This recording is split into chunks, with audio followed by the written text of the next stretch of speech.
In the year 1149, after decades of war, bloodshed, and spiritual fervor, the Church of the Holy Sepulchre in Jerusalem stood completed once again.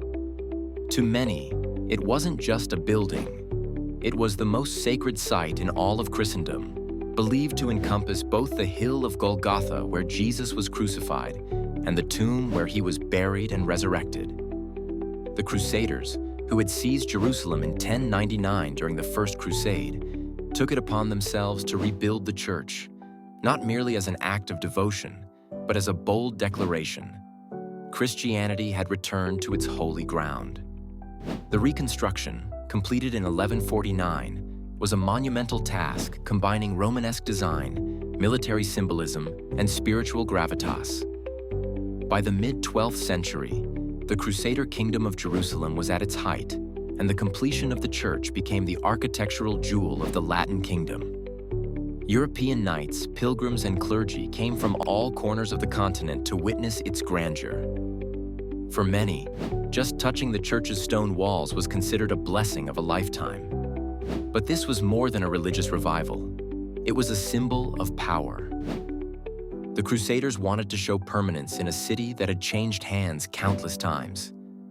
They reinforced the church with fortress-like features, integrating spiritual sanctity with the grim reality of constant warfare.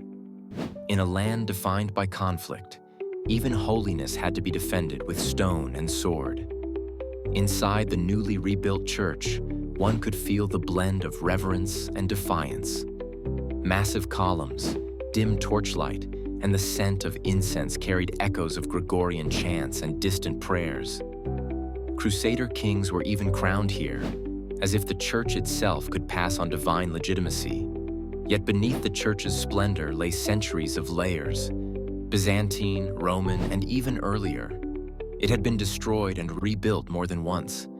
But in 1149, its resurrection under Latin control marked a defining moment in Christian history.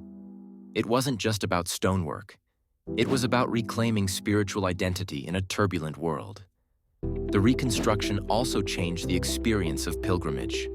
No longer just a personal journey, it became a statement of allegiance to the Crusader cause.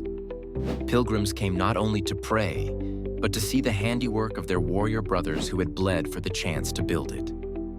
The year 1149 closed a chapter, but the church's story was far from over. Within a few decades, Jerusalem would fall to Saladin in 1187. Yet the church endured. Even Muslim conquerors recognized its sacredness and protected it, ensuring its survival through centuries of upheaval.